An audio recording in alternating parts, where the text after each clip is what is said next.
बसपा खत्म हो गई, बसपा टूट गई, बसपा के अंदर जान नहीं है। बसपा तो भारतीय जनता पार्टी की बी टीम है। बोलने वाले तुम्हारे मुंह पर एक बड़ा तमाचा इस समय कैमूर जिले से आ रहा है, रामगढ़ बिहार की। जी हां, रामगढ़ उपचुनाव में जिस तरीके से बहुजन समाज पार्टी मजबूती के साथ पिंटू यादव के साथ मैदान में उतर चुकी है। 2020 चुनाव में मात्र 179 वोटों से चुनाव हारने वाली बहुजन समाज पार्टी इस बार कैमूर जिले के रामगढ़ में इतिहास रचने को तैयार है।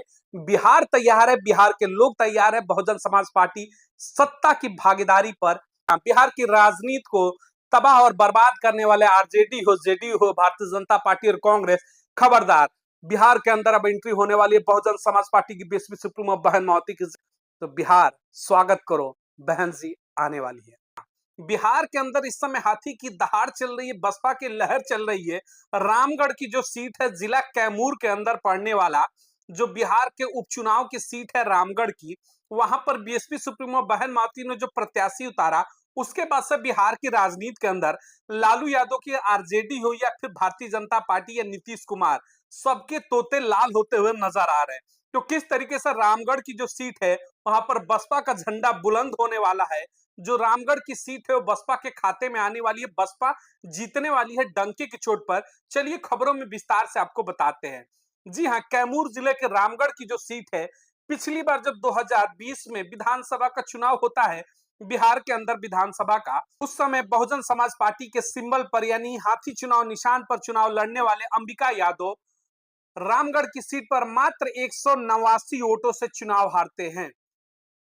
जी हां, मात्र 189 वोटों के एकदम नजदीकी मुकाबले में बसपा वो सीट हार जाती है। अब सोचिएगा कितना नजदीकी फाइट था।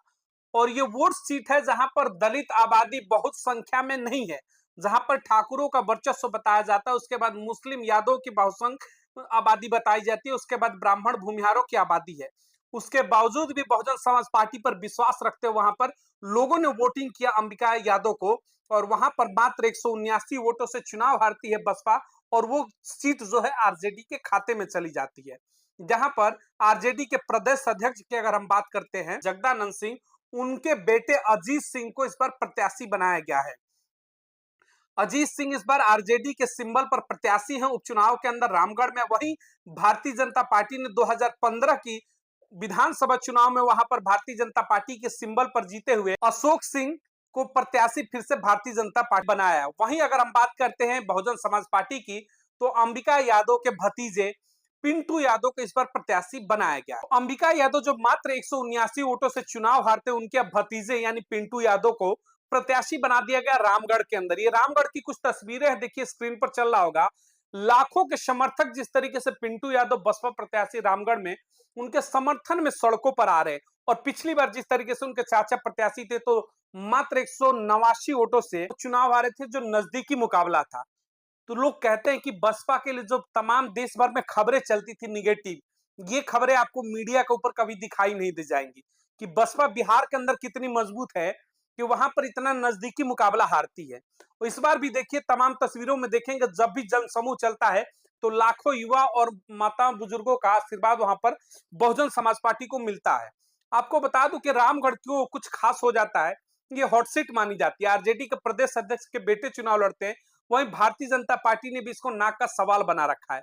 वहीं बहुजन समाज पार्टी के प्रत्याशी जो है यादव समाज से थे, और यादव समाज की जो संख्या कहते हैं यहाँ पर कैमूर जिले के अंदर जो सीट पड़ती है रामगढ़ में, उसमें लगभग कहते हैं कि 9 से 10% यादव बाहुल्य है।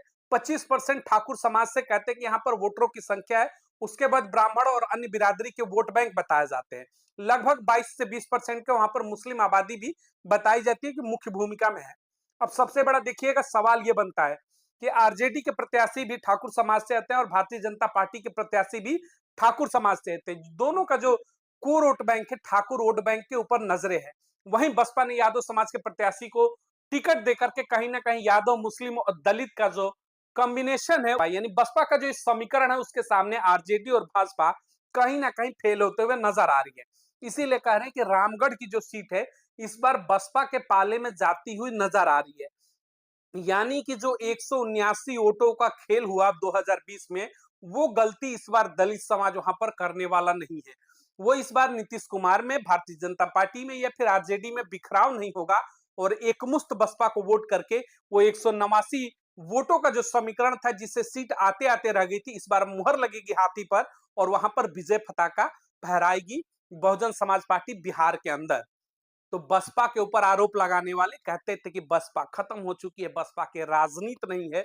उंगली उठाने वाले ध्यान रखना, ये बिहार है और बिहार के अंदर धमक किसकी है? तो बसपा सुप्रीमो बहन मायावती की। इसीलिए कहते हैं ये हाथी की चाल है, इसके सामने साइकिल, पंजे, लालटेन, कमल सब धूमिल हो जाते हैं, सब टूट जाते हैं, कोई टिकने वाला नहीं है। हैसियत नहीं, इसीलिए कहते हैं बसपा के ऊपर विश्वास रखिए। अब बारी है उत्तर प्रदेश में उपचुनाव की। 9 सीटों पर जिस तरीके से मजबूती से बीएसपी सुप्रीमो बहन मायावती ने सर्वजन को मान सम्मान देते हुए वोटों और टिकटों का वितरण किया है, उसके बाद से कहीं ना कहीं विपक्ष का जो खेमा है उसके तोते उड़ते हुए नजर आ रहे हैं। खासतौर से अखिलेश यादव, आपको बताना चाहूंगा, उत्तर प्रदेश में आप विपक्ष के सहारे, वहां पर कांग्रेस के सहारे, भारतीय जनता पार्टी के सहारे बहन जी को घेरने का प्रयास कर रहे हैं, बसपा को घेरने का प्रयास कर रहे हैं। लेकिन देखिए उत्तर प्रदेश के अंदर है नहीं, उत्तर प्रदेश के बाहर भी बसपा किस तरीके से बिहार के अंदर रामगढ़ की सीट पर मजबूती के साथ डंके के चोट पर चुनाव लड़ रही है और जीतने के करीब है। 2020 में मात्र 179 वोटों से हम चुनाव हारे थे, लेकिन इस बार उस कमी को पूरा करना है और वहां की सीट पर इस बार बीएसपी का झंडा मजबूती के साथ बुलंद कर देना है।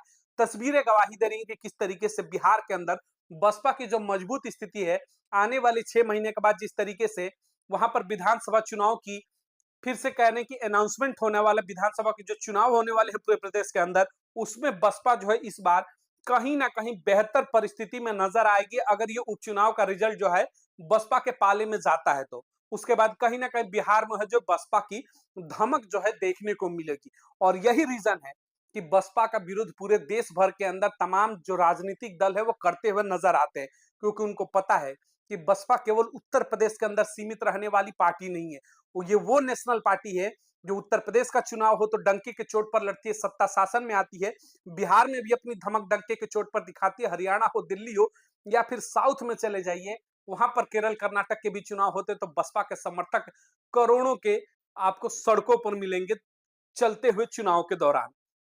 इसीलिए बसपा को बार बार टारगेट किया जाता है। और अब आपको समझना होगा कि क्यों बिहार के अंदर प्रशांत किशोर का यह बयान आया था कि बहन मायावती टिकट बेचती हैं, बहन मायावती दलितों का वोट लेकर के लापता हो जाती है। क्योंकि जिस रामगढ़ की मैं बात कर रहा हूं, उस रामगढ़ के अंदर प्रशांत किशोर की पार्टी जन स्वराज ने भी अपना प्रत्याशी उतार दिया है पिछड़े समाज से, क्योंकि उनको पता है कि यहाँ पर पिछड़ों के वोटों की संख्या ज्यादा है।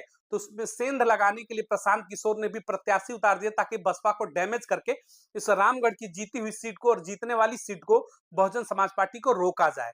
तो अब पूरा का पूरा खेल आपको षड्यंत्र जो है समझ में आ चुका होगा। क्यों आज से ठीक 2 दिन पहले, 3 दिन पहले जिस तरीके से प्रशांत किशोर ने बहन मायावती पर डायरेक्ट हमला करते हुए बोला था कि बहन मायावती टिकटों का वितरण नहीं करती है बल्कि टिकटें बेचती हैं, उनको दलितों के मान सम्मान, शिक्षा और रोजगार, स्वास्थ्य मतलब नहीं है। अब आपको इसका जवाब मिल गया होगा कि बहन मायावती को आखिर विपक्ष क्यों टारगेट करता है। हर कोई राजनीतिक व्यक्ति जो राजनीति में नया नया था बहन मायावती को क्यों टारगेट करता है, क्योंकि उनकी पावर अक्सियल में यही है। क्योंकि बहन मायावती की जो पावर है वो उत्तर प्रदेश का कोई जनपद हो या फिर बिहार के कैमूर का रामगढ़ हो, हर जगह जो डंका और डंके की चोट पर बसपा के वोटर खड़े हैं। यही पेट की दिक्कत है तमाम विपक्ष की पार्टियों का, यही पेट का दर्द है कांग्रेस का, भाजपा का, समाजवादी पार्टी का, आरजेडी का, जेडीयू का, तमाम विपक्षी पार्टियों के पेट का दर्द सिर्फ और सिर्फ बसपा इसलिए है कि देश के हर कोने में बसपा का समर्थक और बसपा का वोटर मजबूती के साथ खड़ा है। इसीलिए बसपा को बदनाम कर दो और तोड़ दो, पूरे देश के अंदर ये साजिश चलती है। तो इस साजिश से बाहर निकलिए। आप सबको मुबारक हो कि जिस तरीके से हमने बेहतर चुनाव लड़ा था 2020 में कैमूर जिले के इस रामगढ़ सीट पर, इस बार फिर से उपचुनाव के अंदर पिंटू यादव जिस तरीके से प्रत्याशी, उनके समर्थन में लाखों समर्थक सड़कों पर उतर रहे हैं, वाकई में उपचुनाव में इस बार बसपा इतिहास रचने जा रही है बिहार के अंदर। तो बिहार के मतदाताओं से अपील है, तैयार हो जाइए रामगढ़ के अंदर। रामगढ़ के अंदर जो भी दलित समाज से बहुजन समाज को चाहने वाले वोटर है, एक मुश्त वोट करिए, टूटिएगा मत, बिखरिएगा मत, खंडित खंडित मत होइएगा। विपक्ष आएगा आपको लालच देगा, लेकिन मजबूती के साथ अब बसपा के साथ खड़े रहिए और इस सीट को जिता करके बीएसपी सुप्रीमो बहन मायावती के पास ले जाइए, ताकि मान सम्मान आपको जो है बिहार के अंदर बराबर मिलता रहे और आपके मान सम्मान की लड़ाई बसपा बिहार के अंदर हमेशा लड़ती थी, लड़ती है और आगे भी लड़ती रहेगी। ये जो जीत होगी रामगढ़ की, ये सुनिश्चित करेगी बिहार के आने वाले विधानसभा चुनाव में कि बहुजन समाज पार्टी वहां कर सत्ता में किस तरीके से वापसी करेगी। अगर आप चाहते हैं सत्ता में वापसी कराना, बिहार के अंदर भी चाहते हैं बहुजन समाज पार्टी की सत्ता बने, सीट का जो जीत है आपको सुनिश्चित करना होगा। मिलेंगे अगली तमाम बड़ी खबरों को लेकर के। चैनल को अधिक से अधिक लाइक और सब्सक्राइब करिए ताकि चैनल का कारवा आगे बढ़े, तो खबरें अधिक से अधिक लोगों तक पहुंचती रहेंगी।